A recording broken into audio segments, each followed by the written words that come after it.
बच्चों, academic class Khanna ma'am के साथ में आज पुनः आपका स्वागत है। अब कल मैंने आपको पढ़ाया था आश्रम व्यवस्था और आज मैं आपको सामाजिक व्यवस्था का ही एक दूसरा पार्ट बताऊंगी, वर्ण व्यवस्था। मैंने कल आपको बताया था समाजशास्त्र किसका नाम है, एक सामाजिक व्यवस्था का नाम है और हमारे ऋषि मुनियों वेदों ने हमारी सामाजिक व्यवस्था को एक बड़ी वैज्ञानिक रूप से बनाने की कोशिश करी कि जिससे हमारा समाज संगठित रह सके, हमारे समाज में एक सहयोग की भावना आ सके। इस आधार पर उन्होंने हर व्यवस्था को बनाने का एक कोशिश करी। आज हम हर व्यवस्था को गलत साबित करने कहते हैं। यदि वर्ण व्यवस्था ब्राह्मण, क्षत्रिय, वैश्य और शूद्र ये समाज को एक तोड़ने वाली व्यवस्था है और मैं आपको ये बात बताऊंगी, हमारी भारतीय सामाजिक व्यवस्था में हर व्यवस्था एक वैज्ञानिक व्यवस्था है और हर व्यवस्था ने एक समाज को संगठित करने का कार्य किया। तो आज हम इसको लेते हैं, वर्ण व्यवस्था क्या है, ब्रा धातु से, ब्रा धातु संस्कृत की ब्रा धातु से का मतलब क्या है, वर्ण करना या चुनना। तो आप जैसे हम सभी जानते हैं हमारे पुराने 4 वेद हैं, ऋग्वेद, सामवेद, यजुर्वेद, अथर्ववेद। तो ऋग्वेद के अंदर हमारी वर्ण व्यवस्था को पूरी तरह से ऋग्वेद के 10वें अध्याय आप लोग याद कर लेंगे। ऋग्वेद के 10वें अध्याय में इस व्यवस्था को बताने की कोशिश करिए और इस व्यवस्था को बताया किसके, यदि हम इसके कुछ सिद्धांतों को लें तो पहला सिद्धांत है इसका परंपरागत सिद्धांत। परंपरागत सिद्धांत के अंतर्गत क्या बताया गया, वर्ण पूरे समाज को या व्यक्ति को एक परम पुरुष के रूप में वर्णित किया गया और परम पुरुष का मतलब क्या है, हमने ईश्वरीय संरचना से लिया गया।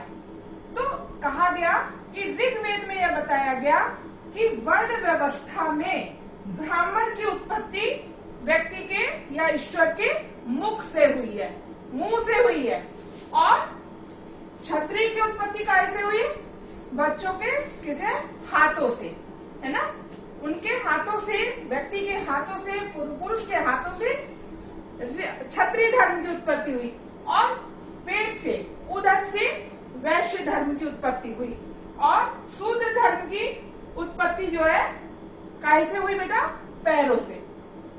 तो ऋग्वेद में एक परम पुरुष की एक तुलना करी गई कि व्यक्ति का मुख जो है उसकी तुलना ब्राह्मण से की गई, व्यक्ति के हाथों की तुलना क्षत्रिय से की गई और व्यक्ति के उदर की तुलना किससे की गई, वैश्य से की गई और पैरों की तुलना किससे की गई, एक शूद्र से की गई। परंतु जहाँ हम ये देख रहे हैं, ब्राह्मण बौद्धिक शक्ति का प्रतीक, क्षत्रिय सैन्य शक्ति का प्रतीक, वैश्य धन शक्ति का प्रतीक और शूद्र श्रम शक्ति का प्रतीक। यदि समाज के अंदर ये सभी चीजें नहीं होंगी तो क्या आप हमारा समाज व्यवस्थित रूप से चल सकेगा।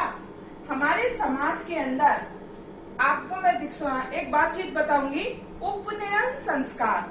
मैंने कल भी बताया था आपको कि ब्रह्मचर्य आश्रम के अंतर्गत व्यक्ति को शिक्षा दी जाती थी।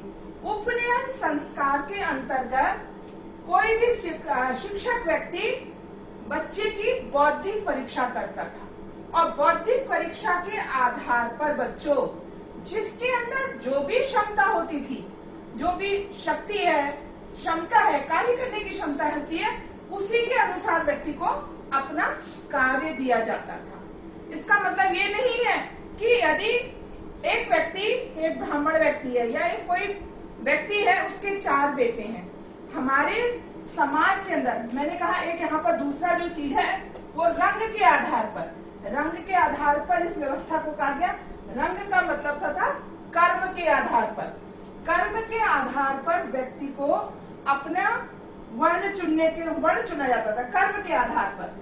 तीसरा कर्म और धर्म के आधार पर जो भी व्यक्ति को कार्य दिया जाता था और उसको अपनी ईश्वरीय आज्ञा के अनुसार हमें अपने कार्य को धर्म पूर्वक निभाना है। और भगवान ने मुझे कौन सा गुण दिया है, तो मैंने क्या कहा, एक ऋषि मुनि या कोई शिक्षक मेरे गुण के आधार पर, व्यक्ति में 8 वर्ष की अवस्था तक एक गुणों का उसके अंदर क्या क्षमता है, एक व्यक्ति पहचानने लगता है, एक अनुभवशील व्यक्ति पहचान लेता है, उसी के आधार पर उसको, गुण के आधार पर उसको कार्य करना सिखाया गया। और 5वां हमने जन्म के आधार पर, हमारे समाज में, बहुत मध्यकालीन समाज में बहुत सारे लोग आए और ये बताने लगे कि जन्म के आधार पर ब्राह्मण का बच्चा ब्राह्मण, क्षत्रिय का बच्चा क्षत्रिय, और वैश्य का बच्चा वैश्य, और शूद्र का बच्चा शूद्र होगा। तो जब हमारे समाज के अंदर, इतिहास में आपने पढ़ा होगा, बहुत सारे समाज के अंदर लोग आए, अपनी इच्छा के अनुसार, अपने स्वार्थ के लिए हमारे भारतीय समाज को तोड़ने की कोशिश करी गई। और सारी व्यवस्थाएं हमारे यहाँ एक संगठनात्मक व्यवस्था है ना। तो यदि आपको अब मैं वैज्ञानिक रूप से बताने की कोशिश करूं, माना जो परम पुरुष का एक अर्थ आपको बताया गया, क्या बताया गया, माना मेरा शरीर है ये, है ना, और इस शरीर के अंदर मेरा जो इतना हिस्सा है, मेरा मस्तिष्क है, ये पूरे शरीर को आज्ञा देने का काम करता है। मेरी बुद्धि के अनुसार, जो मेरी बुद्धि कहती है वैसे ही मेरा शरीर काम करता है, जो आज्ञा देता है वही शरीर का काम करता है। परंतु यदि मेरा ये शरीर से ये हिस्सा अलग कर दिया जाए, तो आप कल्पना करिए, क्या मेरा ये पूरा शरीर काम करेगा? नहीं करेगा बच्चों, है ना। तो इसकी भी आवश्यकता है। अब इसने आज्ञा दी, मेरे शरीर को कोई कार्य करना है, मेरे पास हाथ ही नहीं है, आज्ञा तो दे रही है पर हाथ नहीं है, मेरे शरीर पे कोई आक्रमण करता है। आप देखते हैं मेरे शरीर में कोई कीड़ा भी काट लेता है, मैं अपने हाथ से बचाने की कोशिश करती हूँ। तो यदि हाथ नहीं होंगे तो शरीर कैसे चलेगा? तो समाज की सुरक्षा का काम हमारे हाथों को, हाथ की तुलना करी गई, क्षत्रियों को दिया गया। अब माना मेरा उदर है, अब उदर मेरा यदि काम नहीं करेगा, मेरा उदर कोई अपने लिए तो नहीं करा, यहाँ मैं जो भी कुछ खाती हूँ, जो भी कुछ कार्य करते हैं, ये मेरा शरीर से ब्लड सर्कुलेशन हो रहा है, ब्लड सर्कुलेशन मेरे पूरे शरीर को चला रहा है, पूरा ब्लड सर्कुलेशन मेरे शरीर को चला रहा है। यदि मेरा लीवर खराब तो क्या हुआ, मेरा शरीर बेकार, मेरा शरीर मृत्यु प्राय हो जाएगा, मृत्यु के समान प्राप्त हो जाएगा। और यदि मेरे शरीर में पैर नहीं है, तो क्या आप सोचते हैं कि ये पैरों के बिना मेरा मस्तिष्क, मेरे हाथ, मेरा उदर काम करेगा? कुछ नहीं करेगा। तो हमारे यहाँ जो पुरातन व्यवस्था थी बेटा, उसमें ये कहीं ऐसा नहीं था, केवल व्यक्ति, यदि एक पिता के 4 बच्चे हैं, उनका जो भी उनके अंदर गुण होता था, उसी के अनुसार उनको कार्य करना। एक ही पिता के 4 बच्चे, ब्राह्मण भी, क्षत्रिय भी, वैश्य भी, शूद्र हो सकते थे। मध्यकाल में जैसा मैंने आपको बताया, लोग आए तो उन्होंने अपने स्वार्थ के लिए हमारी व्यवस्था को खत्म करने की कोशिश करी, ठीक है ना। अब हमने ये चीजें पढ़ी कि हमने पढ़ा वर्ण व्यवस्था में हमारे, अब आप समझ गए ना कि ये सामाजिक व्यवस्था हमारे लिए हानिकारक नहीं है। हमारी व्यवस्था, यदि हम अपनी व्यवस्था के अनुसार, अपने नियमों के अनुसार, आज भी आप देखते हैं जिस समय 8th के बाद या 10th के बाद आपसे क्षमता देखी जाती, कोई बच्चा साइंस ले, कोई बच्चा कॉमर्स ले, कोई बच्चा आर्ट्स ले, यदि आपकी क्षमता के अनुसार आपको अपनी शिक्षा दीक्षा मिलती है तो आपको लगता है मुझे बड़ा मजा आ रहा है अपने कार्य करने में, और आप उस कार्य को करने में सफल होते हैं। तो इसलिए ये ब्राह्मण, ये जो वर्ण व्यवस्था थी, ये समाज की एक वैज्ञानिक व्यवस्था थी, है ना। और यदि आज के समय में भी यदि हम देखें, यदि कोई ऐसा नहीं है, यदि कोई बच्चा अच्छा बुद्धिमान व्यक्ति है, उसको शिक्षक का कार्य दे दिया जाए, यदि कोई बच्चा शरीर से ताकतवर है, उसको यदि क्षत्रिय धर्म का कार्य भी ब्राह्मण लोग देते थे, तो वो भी ब्राह्मण है। उन्होंने क्या करा, क्षत्रिय धर्म की शिक्षा दी, उन्होंने वैश्य धर्म की शिक्षा दी, उन्होंने शूद्र, यदि अब आप देखते हैं, मैं जब सारे काम करती हूँ तो मेरे को तो बहुत सारे कामों की आवश्यकता होती है।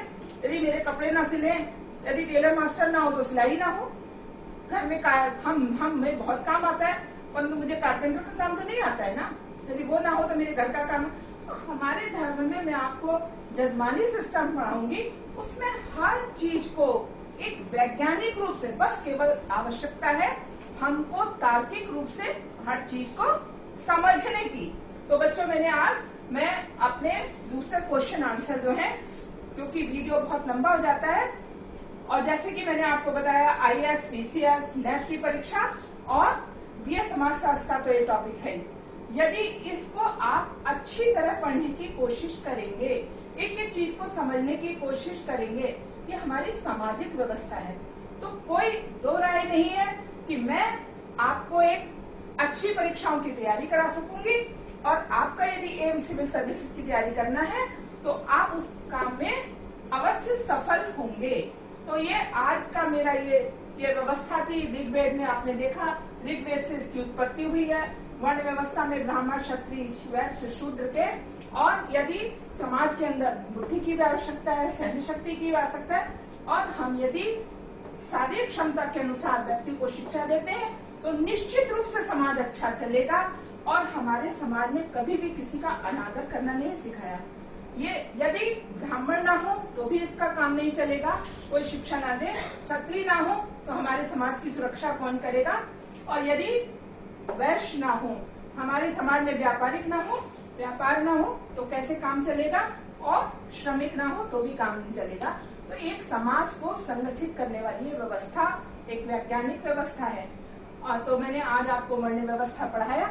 यदि आपको मेरा वीडियो पसंद आया है या मेरा पढ़ाना आपको पसंद आया तो आप मेरे चैनल को लाइक और शेयर करने के साथ साथ सब्सक्राइब और बेल आइकन बटन को अवश्य दबाइए, और कमेंट बॉक्स में मुझे अपने सजेशन दीजिए।